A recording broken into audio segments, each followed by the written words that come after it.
Thank you, Tim. Good morning, everyone.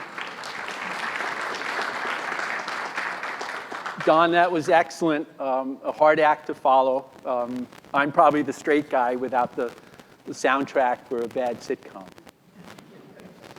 Living on the edge. I think it'd be helpful by way of my background. My academic training is principally in biological sciences. My graduate work was in coastal zone management. I lived in South Florida for roughly 15 years. Worked in shoreline protection throughout Palm Beach County and the South Coast. Beach nourishment, artificial breakwaters, seawalls, sand bypassing. Again, my work was really the biology around these projects, but over time, I've certainly seen the good, bad, and ugly. I've seen the future in some ways with respect to Long Island's management of the coastal zone. The dynamic equilibrium. I'm a subscriber of Warren Pilkey. I started paying attention to his teachings back in the 80s. If you know Warren, he's a professor emeritus at Duke University, and I think in many ways really been at the forefront of shoreline protection, speaking to engineered shorelines. My years as a beach aficionado and my training, I certainly subscribe to this graphic, the dynamic equilibrium. And really what this means of the four factors, ultimately if one adjusts or one changes, the others will adjust. Oh, let me back up. Wave energy, of course, the shape of the beach, sand supply, and then to the right you'll see sea level rise. The arrows show interaction between the factors with, of course, the exception of sea level rise. Wave energy. This is Winter Storm Grayson. That was early January of 18. If you recall this storm, you talk about a extratropical cyclone. This started winding up off of Florida, ultimately went off to Martha's Vineyard and to the north, a bomb cyclone. And what that means, ultimately the barometric pressure dropped, actually it was about 50 millibars in 21 hours. The threshold is 24 millibars in 24 hours. So you talk about an extremely powerful storm.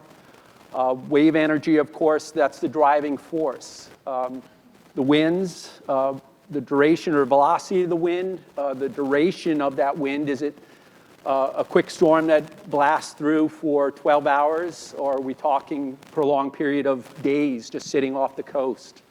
And of course, and lastly, the fetch, which is the wind across the water. So these are the influences on, obviously, sculpturing the shoreline.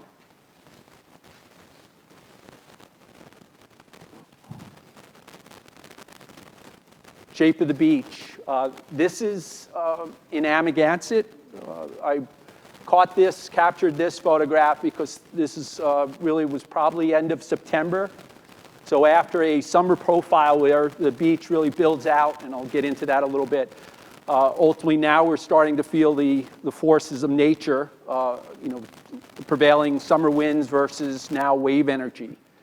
This scarp was created, it was a hard west wind, started to really change the shape of the beach. And ultimately this is a day later where the sediments from that beach, so the berm itself, the dry beach, the material is dragged offshore, formed into sandbars. So we go from a steep plateau-style beach and a summer beach to a much flatter beach area that, with the sandbars, would then trip up the wave energy. So back to that framework of the dynamic equilibrium, I'll keep revisiting the concepts there.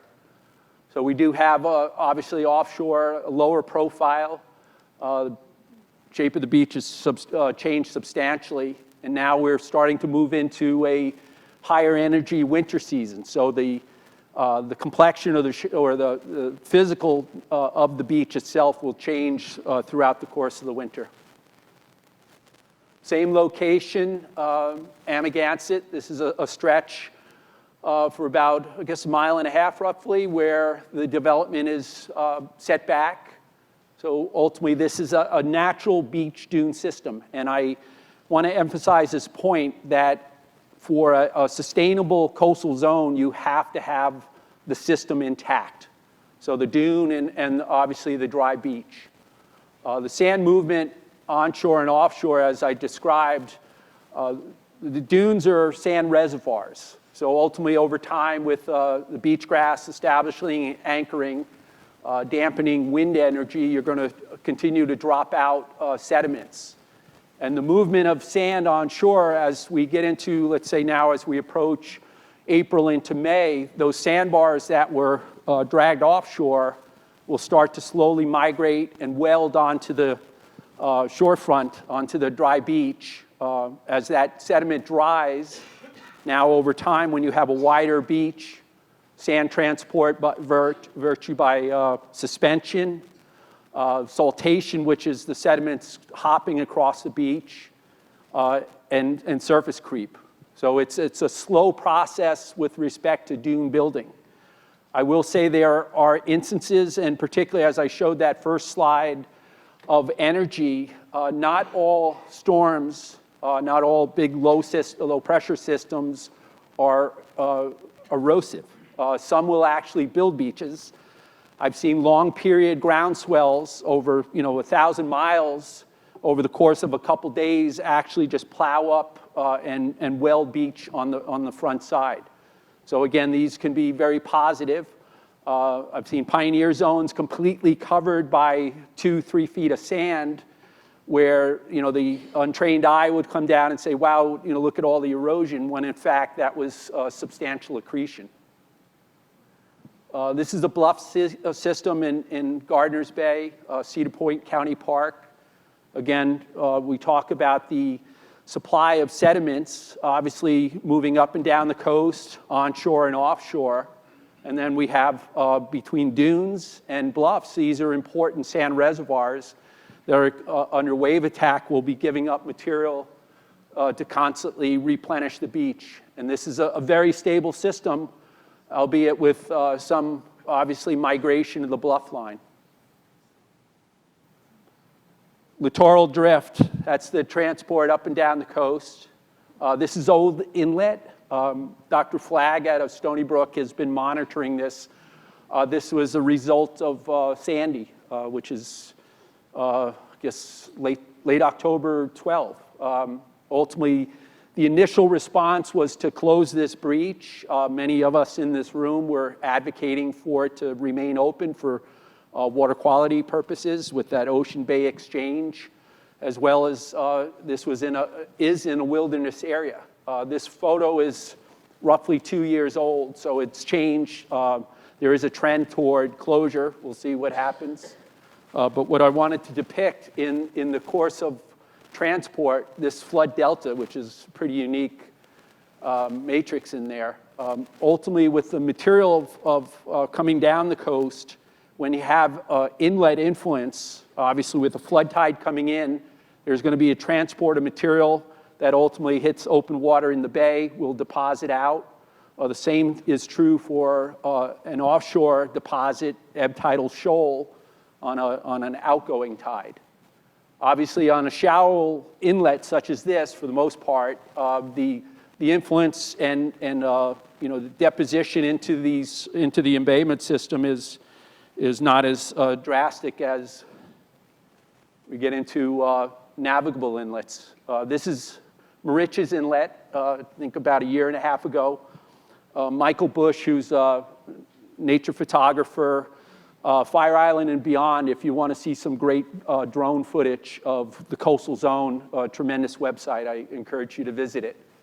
Ultimately, Cupsog points east at the top of the screen. Jetties themselves, now we're getting into the structures.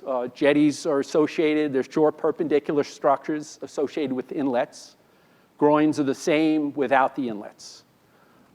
This jetty, over time, as we have littoral drift coming down from the east to the west, and that's the net flow over the course of the year. And of course, driven by wave and wind, obviously it can go both ways, but the greater energy source is from our east. So thus, the net flow is to the west. But on the eastern jetty here, you end up dissipating that energy. There's a dropout of material. You're basically a bit of a bottleneck with respect to the sediments themselves. This is Montauk Inlet, leading into Lake Montauk, Block Island Sound. And what I wanted to depict here, back up. Once again, this is the updrift side, so the east side in this case, the downdrift side. So you see a substantial deposition. The dune field is pretty sizable, and then points east, we get into the Suffolk County parkland without the development. But again, the littoral drift is affected by the jetties themselves. We're going to get deposition here. Now, as we get into engineered inlets, you get what's called a Venturi effect. So the velocity of water coming in and out is more substantial than a shallow water inlet. So much of the material can be jetted offshore on outgoing tide. You get deposits out here, and then beach deposits in here. So what I'm suggesting is beach-compatible sediments are lost to the system. And it's imperative that we manage navigable inlets to ensure that that flow is continued. Sand bypassing or inlet bypassing, that could be a roving dredge, it could be a pump house, but ultimately to try to move at least some portion of that annual material from one side to the other side. This is Goldsmith on Long Island Sound in Southold area. This jetty, we'll call it a jetty or groin, this was built in the 1960s. Suffolk County had plans for, in Goldsmith Pond, for, this is county parkland, for a marina in here. It never came to be, but ultimately you can see again, in this case, the net flow is from west to east. If you follow this line, this is the development, historic development.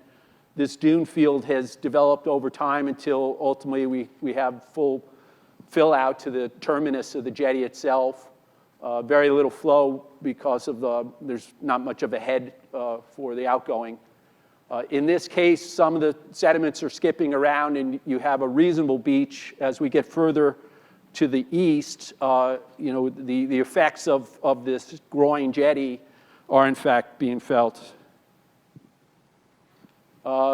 Petty's Pond, this is in Peconic Bay. Once again, an accreting beach, up gradient, up drift. So net flow is from east to west in this location.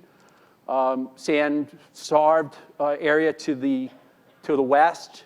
I will tell you over my work over the last 20 years, and I've watched this location closely, systematically shoreline hardening structures have come in to basically fend off erosion and property loss in this whole section. So again, this, in the case of engineered management, this is really an overbuilt jetty. I think largely it was constructed not so much for navigation, but ultimately with the interest of retaining sediments on the updrift side. And now we get to the sand-starved beach. This is back to Montauk. This is the section that was in the photograph ultimately depicting the sand-starved location, so the west side of Lake Montauk armoring or shoreline hardening. You have stone revetment in front of the bulkhead here. We move on down the line. Ultimately, this was was featured in the press because it's been a contentious issue with the homeowners versus responsible government entities that, the inlet's not being managed, that by virtue of that inlet, they've realized erosion, severe erosion as a result of it. The implications, this is Nissa Quogue, so the town of Smithtown on Long Island Sound. Ultimately, back to the photo of Cedar Point, the bluff headland through this area. I will tell you if you know this section, it's roughly a couple mile stretch. To the west, you have a very prominent public beach, Short Sands, and to the west, correct? And to the east, Long Beach. This is a very favorable walking area. Ultimately, the structures themselves that have been coming in incrementally, and I'll say at a higher rate in the last several years, have implications. Now, the bulkheads themselves are going to anchor the shoreline so that landward migration will not happen. Under wave attack, when you have high tide, and roughly the tide range in this area I think is around 4 feet, you can see the staining. So clearly this is underwater often. Here's a short jetty that was, groin, excuse me, that was constructed. But because of the interaction with energy, rather than being a shock absorber dissipating that run-up, you have reflective energy and turbulence. So the ability for accretion to occur is minimized. Again, you anchored the beach, so you do not have the ability to have that shoreline retreat. Inevitably, the tide won't go out any longer, meaning you will have water at the foot of this structure and above when it continues to feel the effects of sea level rise. Same location, Nissa Quogue area. You can see the failing bulkhead in this case. I will tell you that several of these walls are being reconstructed further back at the toe of the bluff. Again, a favorable and what should be a intact intertidal zone. So now if we get into wildlife, obviously perhaps not in this location, but the sound beaches, the bays, horseshoe crab nesting, they need that high and dry up to the upper reaches, in turn with providing food source for shorebirds. So we're really disrupting an important component of the estuary and its habitat by virtue of systematic armoring. Back to the ocean beach, steel sheet pile seawall. This is built on 3 sides. Beyond the biological and I'll say physical effects, myself and the organization, we're staunch proponents of the public trust doctrine. And this is old common law that came to this country from the Crown, essentially, whereby the natural shorelines, the intertidal zone is public lands. And I have a problem myself when I see structures like this go in that are now going to impede public access. In this instance, this particular property is very deep. There was an opportunity to relocate. Unfortunately, they were able to pull the permits for this seawall. So again, this is pretty pronounced wintertime photograph under wave energy, but you can see the implications of armoring not only to wildlife, but to the public use on recreational beaches. Now we get into the revetments. This is a stone revetment in Montauk, if you know the Ditch Plains area. This is adjacent to Ditch Plains. This, I believe, was built, maybe Mike knows, I think in the 60s. This revetment was constructed, again, virtually no dry beach. I'm out there often enough to see the shoreline, and at a low tide you have wet sand, but the dry beach is gone. And again, with the changes that are inevitable, we'll see more of this and further loss. Another form of revetment, this was in Peconic Bay on a bluff headland. Once again, these stones, they were placed with the notion that it would almost create a terrace beach and maintain the natural shoreline intact. I will tell you, under wave attack again, and this was a forceful day in I think last winter or winter before, clearly the dry beach is disappearing. So again, now we're talking about habitat loss and public access loss. A gabion, you can see the stone, smaller stone placed in these cages. These come in different forms. This is a low profile gabion. Sometimes it'll be larger stone that's more in a vertical barrier or seawall style. Ultimately it's designed to retain the stone itself, keep it immobile. When this was constructed, the sandy beach covered it. This is a town parkland. They were trying to ultimately stabilize the shoreline systematically over time with the exposure. You can see the shoreline is in fact migrating, and I will tell you this entire area is high-density horseshoe crab nesting. So, pretty difficult to traverse, the cage system through here. So I would argue that's lost habitat, and inevitably has not really changed the complexion of this shoreline. Gardner's Bay to the east again. I show this photo because it has all going on. The groins, the bulkheads. You can see it, structural chaos, if you will, for all the structures. And these came in over the course of decades, but incrementally, property owners that might have felt the effects being adjacent to these structures. Again, the groins will trap sand on the updrift side. You're creating a sand starb situation, or end scour as they call it. To the downdrift side, you are compelling your neighbor to follow suit with either a bulkhead or some other structure to stabilize that shoreline. Montauk, we've all been following Montauk, I would think, for the last several years. This is the downtown stretch. This is an October 2015 photo.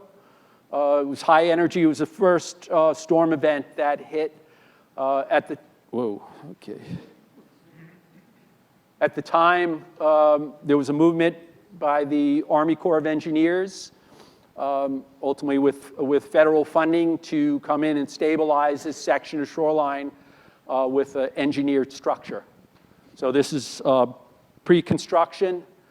You do see a narrowed beach. Ultimately, again, we're into the winter profile where the sediments on a more terraced, wider beach have already been moved offshore.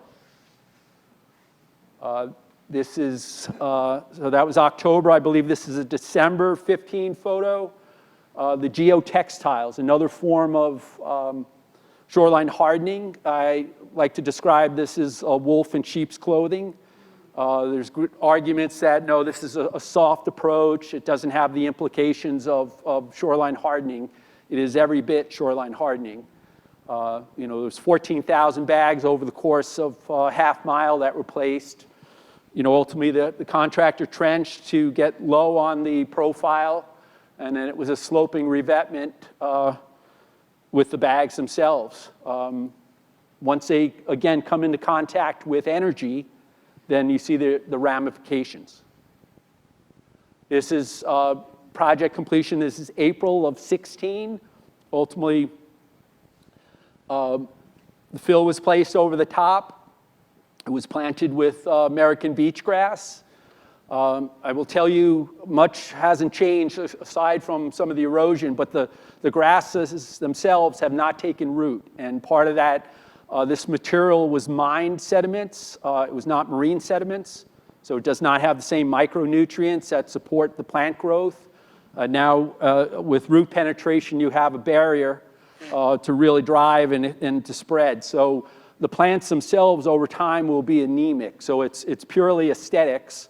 There's no real capacity for the domination of plants to really help accrete sand and build dunes. This is 1 year ago this month.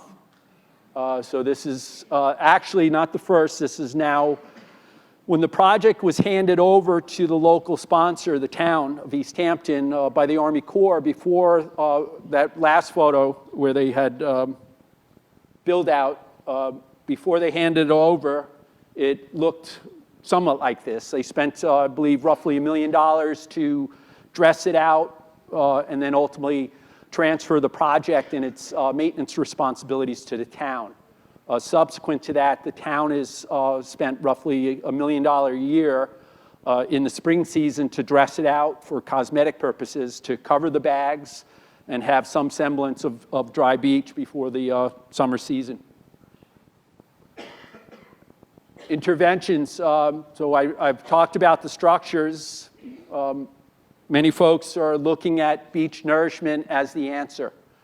A very expensive prospect. I'll get into that in a minute. But in this project itself, this is Sagaponack. So the Bridgehampton Sagaponack project. I believe that was roughly 3.7 miles.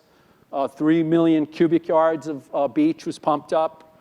Was it $24 million was the price tag. It's roughly 5 years old now.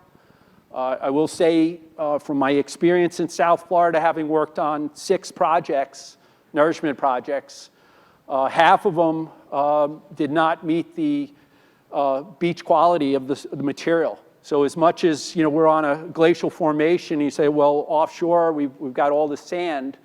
It doesn't always match up when you go offshore, a mile, pumping the sediments up. In some instances, it can be much finer material. It compacts down. The scarps are very pronounced. It's an entirely different beach than our world-class Long Island beaches that we're used to. And this is just by virtue of a different location. And remember, the interplay of that energy and the physical nature of the beach, what is being dropped out are heavy, coarse sands. So to replicate that can be challenging at times. But in this case, they did manage to get high-quality beach sediments. It is showing signs of ultimately erosion. For the Mid-Atlantic region, the average lifespan of a nourished beach is 3 to 4 years. Sagaponack's on year 5, so it's outdistanced the average. I apologize about this photo that was off the web. This is Sagaponack underway. You can ultimately see the materials being pumped, and the bulldozers will move down the beach, grading over time. Again, if they're, they did due diligence on the sediment review, they'll get quality sand. And that should be a non-starter if it's poor quality material. Living shorelines, adaptive measures. This is obviously becoming more popular in the public conversation. I've seen several projects in South Florida, as well as I know it's starting to be developed in our region. In this case, the stone barrier being placed. We have a tidal marsh behind it. These are applicable and effective in low energy environments, so back bay areas. Once we get into the higher energy systems, the applicability just isn't there. And I will tell you, I've seen several projects that have been, we'll call it marketed or packaged as living shoreline projects. But in fact, at the backside of the marsh fringe was a bulkhead that was proposed or being installed. So you talk about migration while you're dissipating energy and allowing the vegetation to anchor, the inability to migrate landward over time, a foot or two of water over the top, you're going to drown out that wetland and lose that entire fringe. Sea level rise projections. After several years of review, the DEC ultimately adopted these in February of 17. Some will say this is very conservative projections that we can expect higher levels. For the sake of, I'll say, showing comparison and perspective, I like to certainly cite the DEC's sea level rise projections, and draw your attention to, and let me here's time interval, 20s, 50s, turn of the century. The low projection is current, and that's, while it appears it's been discarded as non-relevant, to put it in perspective, and I've been in the bush all of my life on Long Island. I know the areas that are physically changed by virtue of sea level rise. We've seen roughly a 4-inch rise in 40 years, an inch a decade.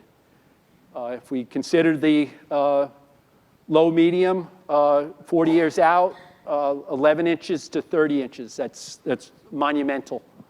And we have to be very cognizant of that with respect to our management applications. Dune Road, highly vulnerable area. I firmly believe this area through East Quogue, to East Quogue, it runs ultimately to Shinnecock Inlet, over the long term is untenable. This was a storm event roughly a year and a half ago. What do they do? Sorry. The surge on this, in this particular area at this time was projected, that was, I believe, about 2 feet. So it gives you, if you know this area at all, you can see Peconic Bridge in the distance, so we're looking east, of course. Shinnecock Bay, expansive tidal wetlands.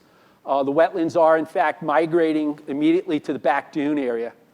So here's, here's our sand dune, and here's wetland that is unconstrained, is migrating. So for perspective purposes, here's what 2 feet of water would look like in this particular area. Sunny day flooding. This was coined down in Miami. They refer to it. I like the term. This photo was taken in September 2 years ago. I will tell you, because I was paying attention, there were no rain events. This is specifically in response to a flood tide, so a spring tide, new moon, full moon, where the tides are up. Obviously, coastal inundation. So now we're talking, wetlands, certainly to our north here, Shinnecock Bay, back dune. This is all wetland fringe that is developed and is migrating. But it gives you a perspective of the flooding that we can anticipate. And this is just month in, month out, honestly, in certain areas of Dune Road. Saltwater intrusion, where you have marine waters, subterranean, coming in underground. Certainly I've been speaking to this, that the impacts of sewage in those areas, commingling with marine waters, the threat to drinking water supplies, freshwater supplies. I just read an article that the farmers down in North Carolina, their fields are becoming saline, so they can't grow crop. So enormous implications. So, out of sight, out of mind, it does not apply. I mean, there's serious stuff that's happening below us as a result of sea level rise. Same section of Dune Road. This is just off of Google. This particular section, this was dredge spoil. You can see a higher section of road, Tiana Beach, Peconic Beach, and then over to the right would be Shinnecock Inlet. But this stretch of road, you can see the tidal wetlands here, the mosquito ditches. Ultimately, here's sand and transitional zone vegetation coming in. The photo below, this is courtesy, or this is NOAA 3-foot inundation.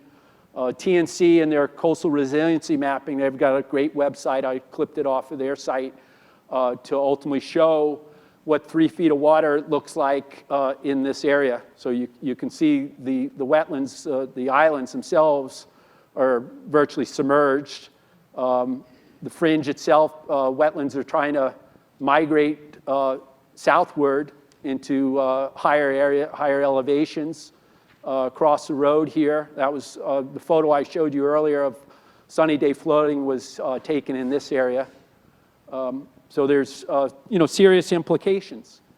And we're not going to stop ultimately that coastal inundation. So as much as we can armor the coast, build walls, even go up, we're not going to stop the subterranean flooding from coming up at our feet. We're getting out of the area, but this is so pronounced, this photo. This is North Topsail, North Carolina. You can obviously, this spit that runs out, Barrier Island, to below here would be the inlet. And what I wanted to show you is obviously the tidal marshes that will be migrating eastward. Call this swallowed whole. The geotextiles providing some protection with surge and wave attack, but nevertheless, it will become completely inundated over time. And I submit that we've got to start to recognize, given the implications and the projections that we're going to obviously be dealing with in the decades to come, let's identify those vulnerable areas and start to move forward with some serious planning, some difficult and courageous decisions to ultimately vacate some of these locations. Dune Road, again, I will submit that we will have to vacate it. I mean, what is the option to completely armor and backfill on both sides of the armor to raise elevations? It's just not tenable over time. Again, this is a particular area, and this is my closing slide, to leave you with the notion of coastal adaptation, coastal retreat, relocation. From my vernacular and my training, coastal retreat, that was put forth decades ago. I continue to use that word as much as some people bristle and say, don't say that, it makes people uncomfortable. Well, the reality is, call it what you may, we've got to start talking about moving in locations. Otherwise, the decisions that we make, sand replenishment, we're talking millions of dollars per mile. There's been movement toward setting up erosion control districts. The notion that the federal government, the Army Corps of Engineers, can pay for these projects up and down the East Coast, it's not feasible. On a local level, for, say, immediate property owners, how far do we go into the community to pay for beach replenishment? And there are many communities that don't subscribe to it. What I didn't get into, when you consider 1 million cubic yards of sediment, here's one in Quogue that has been permitted, it has not been built, 1.1 million cubic yards. The offshore borrow area was an area of 100 acres in size, minus 7 feet deep. That's a giant hole. And if we're replicating that every 5 years, moving over to another location, leaving these potholes out there. No one's talking about the offshore implications to the fisheries in the benthos. There's some studies coming out of the Carolinas that are seeing basically, I'll call them dead zones in the benthos as a result of, again, the dredging operations. They act as big giant sinks for fine sediments, organics to build up. In dredge cuts, you just don't have the same life support that you would in a natural bottom. So it's we've got to have eyes wide open. Are we willing to spend the money for the short term? Again, I submit it's both economically and environmentally unsustainable over the long term. Any questions? And how am I doing on time? I think pretty good, right?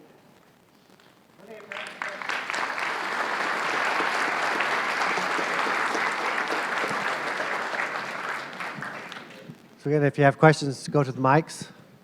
My name is Daniel Carpin. I've been studying old growth black Tupelo on Long Island for several decades.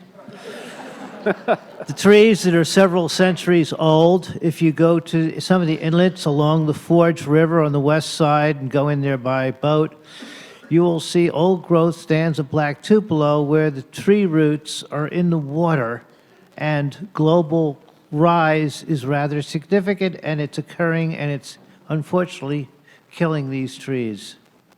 So, sea level rise, you can see the evidence in the inlets along the west portion of Forge River.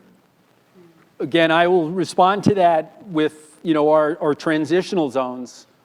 There needs to be breathing room, if you will, to allow these wetlands, whether it be a forested swamp or a tidal marsh, to ultimately migrate and respond to rising waters. And when we start to encapsulate these areas with the walls behind them, we're going to pinch them off, we're going to drown them, and ultimately lose that critical habitat. So again, I think it's incumbent, and I didn't get into this, but as a community, we have to really lend voice to sustainable management actions with our elected officials. Otherwise, incrementally, we're going to go down this path where in 20 years, we're wondering what happened to a particular shoreline or stretch of beach that was for recreational use or habitat value. It'll be gone. It'll be basically drowned. There were no shore hardening structures in this area whatsoever. So the swamp is migrating then, that's good. Do you envision these homes that, you know, in this photograph, moving to a particular location in Suffolk County inland? I mean, is there land that's being considered, but is it public land? Is it private land? I mean, ultimately, are our public forests going to be impacted by moving very large, expensive homes and causing deforestation? Or is there talk of demolishing them and having people move into more townhouse type of situations or condominium type of situations? I mean, the consideration has to be, you know, if they're going to be moved, I mean, which is going to be politically difficult, where would they go? Are we going to move them to demolish them? Or are we going to move them to another location that's already been developed? Or Well, I'll give you several examples. The one photo with the steel sheet pile seawall, that was hundreds of feet of property. That was a vacation home. Clearly, the capability to move back was there, but the option was to armor and thus impact the beaches. Downtown Montauk is part of a Hamlet study. Coastal Retreat is part of the conversation for what we call the front row. You know, roughly a dozen seasonal hotels and condominiums. They're examining receiving areas that could ultimately accommodate relocation. I think it's inevitable over time that we have to relocate. You know, and I guess I subscribe to tough love in some areas that the value of a natural beach and what it provides for Long Island lifestyle and the natural environment should trump private property interests in certain areas. Fire Island's another location, you know, with the rollover of the barrier island, you know, extinguishing home use on the front row, being responsive. But again, we have to have the political courage to make those decisions as opposed to allowing the unbridled armoring of the coast that will, again, really have serious ramifications.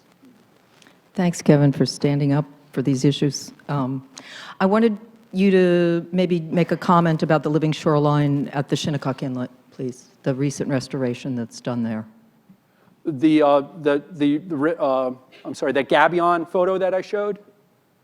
That was the living shoreline is with the Oh, Cornell at did. the Shinnecock. Yeah, on the reservation. On the reservation. Yeah.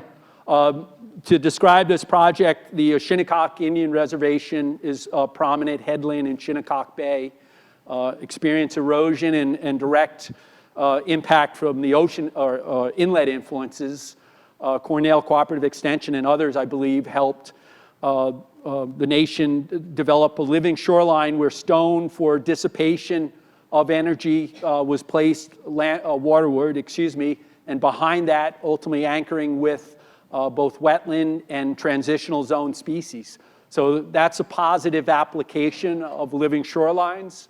Again, you know, it's allowing for migration and some stability of that habitat area while not pinching it off on the backside to migrate landward. So a positive endeavor. They used shellfish also. They used oyster cages. Perfect habitat prior for, to the obviously, oyster revetment. growing. Yeah. So that's added benefit when you can support a species, marine species on the structure itself. Thanks. Anyone else? Okay. Thank you very much for your attention. Thank you, Kevin. Thanks, Tim.